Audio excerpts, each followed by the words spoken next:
until there is actually a delay. So we have to just wait a minute, but this is going to be super cool. We're talking about something that every credit card company doesn't want you to know. I have my Apple credit card here. Absolutely love it because there is no number on here. So I don't have to worry about anybody taking it. With that being said, hello everybody and welcome to our show. Today we have a very special guest with us. My friend Hollie Wood is in the house. And yes, she married for name recognition only. She told her husband when they were dating quickly, I'll say, you realize how if we get married, I'm going to be Hollie Wood. And you said to him as first date, and look at you now.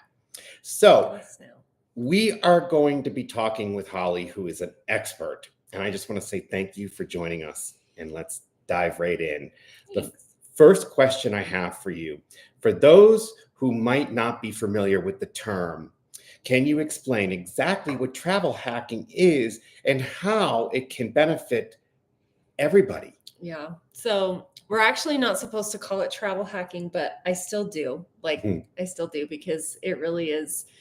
It's basically leveraging points for free travel or near to free, basically free travel. And anybody can do it. Anybody who spends money regularly, groceries, gas, anything like that can travel hack. So everyday expenses. And how were you introduced to travel hacking? Before we get into how to do it, how to take advantage, whether you spend $1,000 a month or $50 a month, how you can benefit from travel hacking, how were you introduced to it? So I actually learned about it. There was a food blogger that I actually follow on Instagram, and she posted saying that a friend of hers was a travel hacker sort of thing, and that she was able to go to Hawaii and take her family to Hawaii, and basically for free, like flights were paid for, hotel was paid for, and they basically just kind of had to pay like the booking fees and stuff like that, which if you fly like specifically, for example, like Southwest Airlines, it costs $11.20 to book a round trip ticket. So that's amazing. So when I say, it costs like the booking fee, you're sitting here thinking, okay, well, there's the catch, right? $11.20 to be completely transparent. So, but also like when it comes to hotels, sorry, I didn't mean to cut you off. No, it's all good. There's usually no fees for that, like Hyatt.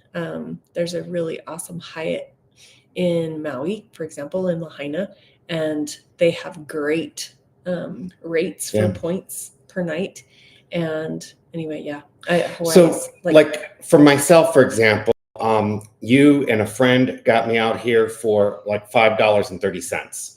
Basically $5.60. $5.60. See, one way is $5.60. Amazing. And I was able to check 2 free bags for free because I was flying as your guest on Southwest.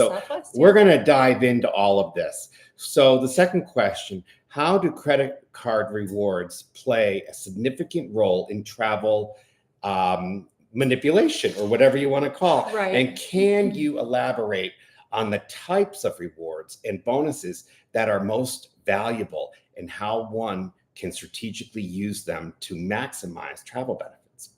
That was a lot of questions, so you're gonna have to come back. My brain doesn't go that deep. Okay, so all right, what was it? Let's see how they play a significant role. Yes. Okay, so basically, Capital One is great. Chase Bank is great. They have some great credit card benefits for getting bonus points. And so basically, like, there are a couple of rules. For example, like, you have to have a pretty decent credit score to get approved for a credit card. For example, like, let's say the Chase Preferred card or the Chase Reserve card. Those are great to travel cards that offer some great benefits and bonus points that you can use for either flights or hotels. And basically, like, you have to have a pretty decent credit score to get approved for those. I would say, like, I don't know exactly what it is. And then the other rule is that this is not sort of like, spending all of this crazy amount of money to then get these bonus points. This is spending regular money that you would spend getting gasoline, getting groceries, going to the store, whatever you normally spend. Just think about, okay, what do I normally spend every single month budget wise? Groceries, gas. Let's just start there. Groceries and gas. What do you normally spend? Oh, easily. I mean, $100 a week just on groceries, maybe more.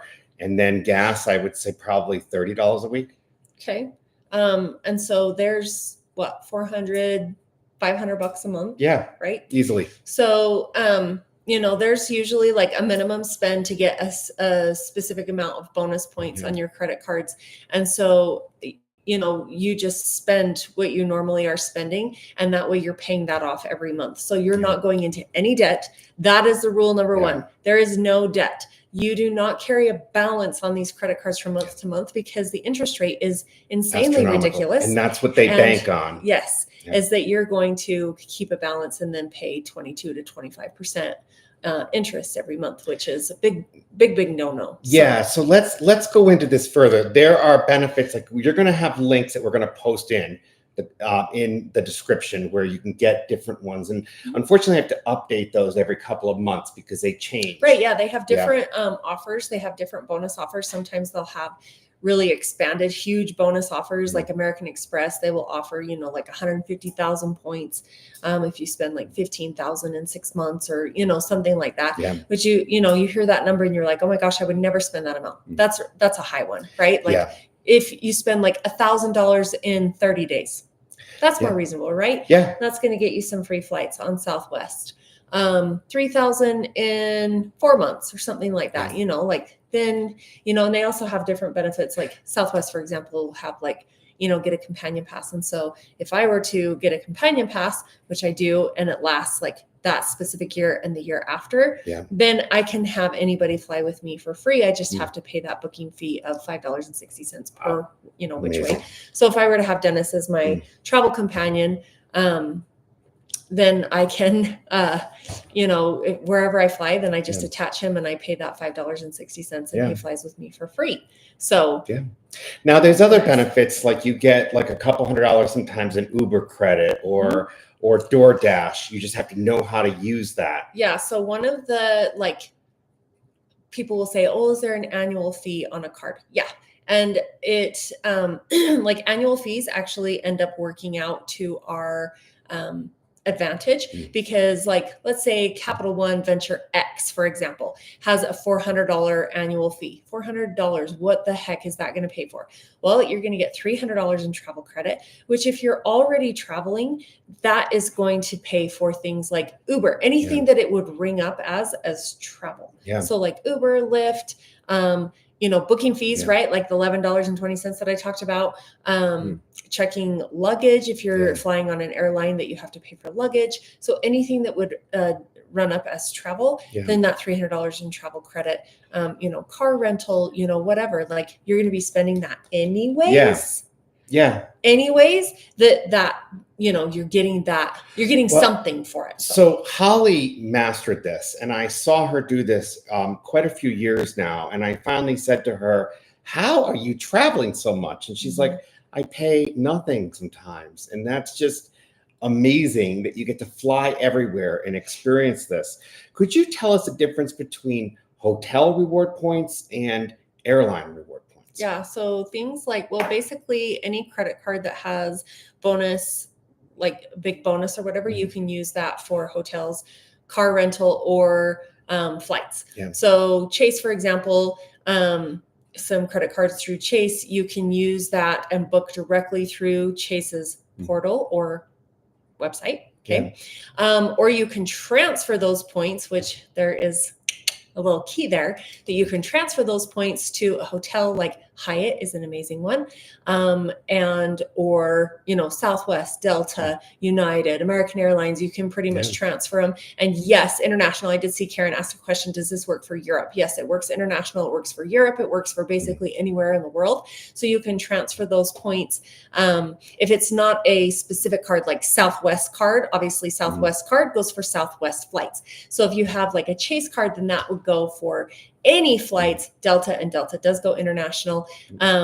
Also, you can go, Air France, Qantas, Emirates, Etihad, basically any Saudia, but those can transfer to that website or even through the portal, but it's usually cheaper if you transfer those points to that specific airline. Yeah. Most of you, I've probably already lost you that you're like, oh my gosh, I don't know how to do that. That's where I come in, where like through the links and stuff like that, I can help you kind of walk you through how to do that. And you also get so they get more perks because you referred them, and then you get a kickback, like extra mileage they will give you.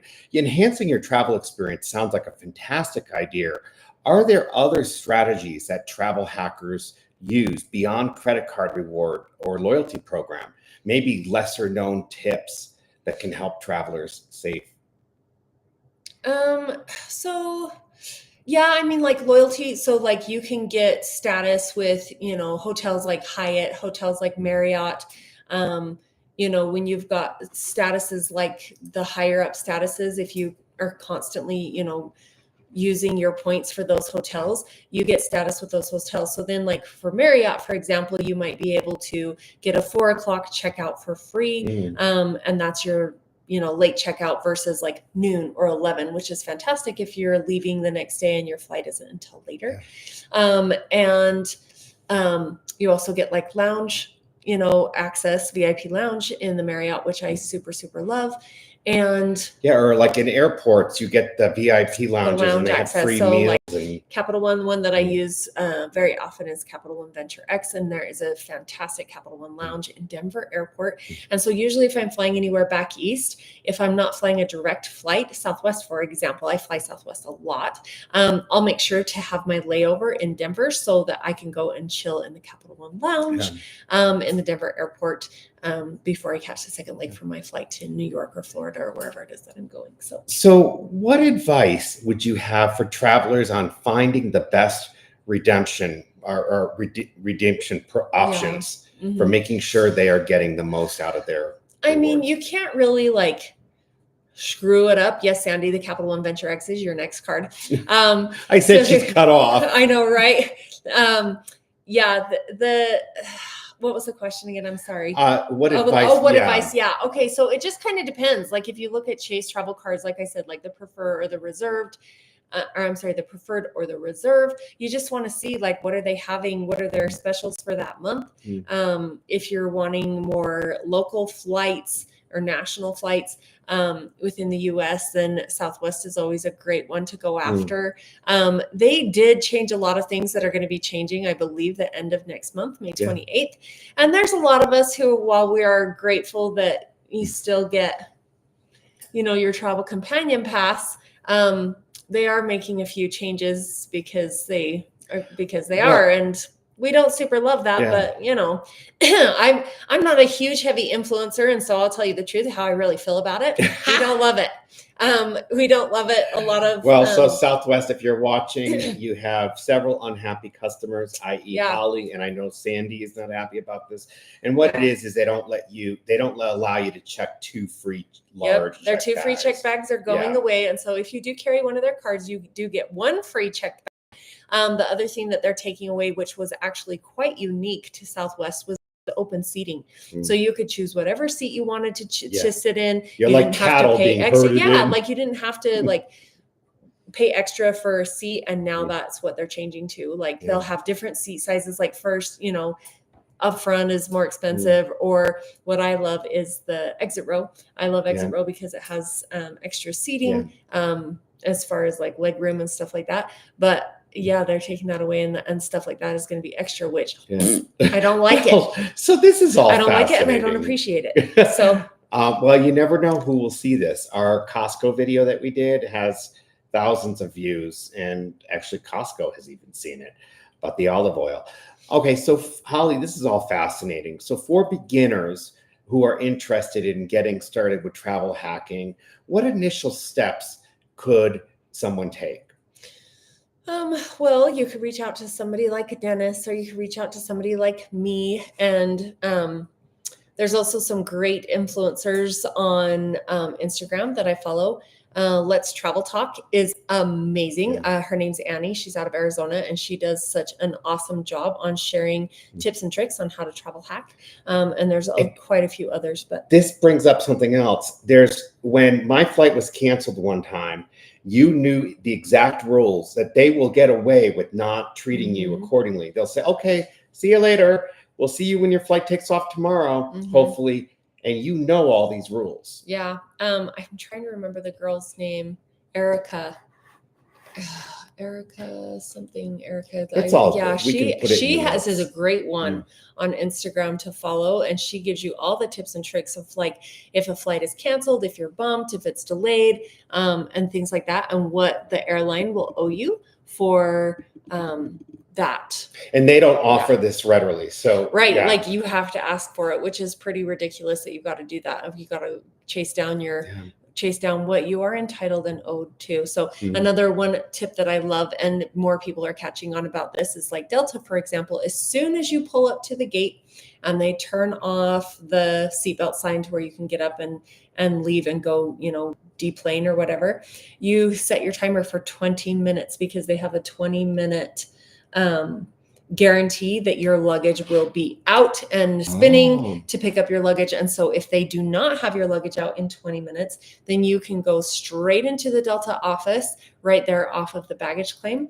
and they'll give you 3,000 bonus points. But you have to ask. Yeah. You have to ask for it. You have to ask. That's amazing. Yeah. So before we wrap this up, are there any common mistakes or pitfalls that beginners should be aware of to avoid any potential issues? So, like one thing that you can do is obviously if you've got points with Chase, for example, and you book directly through their portal, it's usually going to be a lot more expensive than if you transfer those points to the specific airline carrier. So, would you rather pay $10,000 for a flight, or $10,000? Would you rather pay 10,000 points for a flight, or would you rather pay 7,500 points for a flight, or 7,500 points for a flight? Because I'm all for using budgeting my points, because I don't want to blow them all on one trip. I want to be like, okay, I went on a trip and oh my gosh, that was so much fun. I'm booking my next trip, for example. So obviously the farther out that you book, the better deal that you get on points. And you usually can. So someone like my friend Karen, who is from Europe, her daughter could fly as a companion pass free with her. Not from Europe, but once they get into the United States, then yes, because Southwest doesn't fly to Europe, but Southwest is the one that usually has a companion pass. But there's perks like Delta have like a extra one or whatever. But I see all the time, so many stores want you to sign up for a credit card, like TJ Maxx or whatever. And I don't, because you only get the maximum benefits when you shop there. Right. And so that's, again, like if you go shop at Home Depot or wherever it is that you're shopping, Target, Walmart, Sam's, wherever it is that you're shopping, you want to use the same credit card of, getting those points on that card. And then once you hit the, spend in whatever amount of time, then you're like, okay, great. And you get those bonus points, like 65 to 75 to 100,000 bonus points on that. And then you're like, great. And you apply for a new card and you move on to the next bonus point, so that you are constantly accumulating. So it isn't a one and done. You're constantly accumulating. This is exciting. I know it is really exciting. It's kind of a fun hobby. So if they want to reach out to you, they can do it, because I don't read DMs, but they can do that through Facebook, you would say, or Instagram? Instagram, yeah. And it's just Hollie Wood, HOLLIE Wood. So underscore HOLLIE underscore WOD underscore, I think it's, Thank you so much for sharing your insights with us today. Hollie, I'm sure our audience has learned a lot about travel hacking and is excited to put these tips and tricks into practice. So to recap on this, and correct me if I'm wrong, because you're the expert, I'm just facilitating this. Travel hacking is the practice of using various strategies to earn points, miles, and rewards to travel for less or even for free.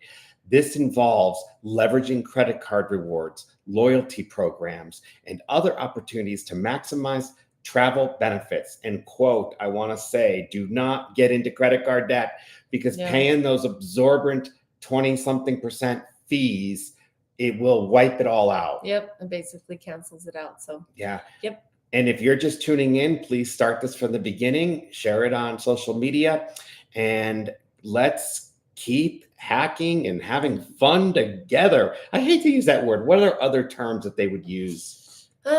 Yeah, I know. Travel hacking, right, was taken off. I don't know. Basically, leveraging points for travel. I know that sounds boring. Yeah, but whatever. We're going to leverage points for not only travel, but renting cars and cruises. And let us know if you want our back, because there's a lot of other secrets we didn't go into, like how to get, hundreds of thousands of points when you go to a cruise, or you can add these on as certain things that we can talk about in a later episode. But that's only if this gets the views and the amount of likes and shares that we need to make it worth her while. We've been planning this for almost a year. Yeah. And I designed the cover and everything for this. And I was like, oh my gosh, we got to make this happen, even though I'm tired right now. But you're cooking my beets in the back. I know, Dennis wanted beets today. Yeah. And then I'm going to have a pasta that she makes with fresh basil and brie cheese. It's going to be yummy. Fabulous. Yeah. And I am not vegetarian. I like my meat. Have an awesome day, everybody. And thank you for tuning in. Toodaloo. Oh, that's a hoot. Okay, so this still goes even when I hit, where's the end button? Down here. Bye. It's still, I thought it was ended when I see that end scream. And I'm like, yapping away, talking. And all of a sudden I'm like, oh, it's not done yet. It ain't over till the lady sings.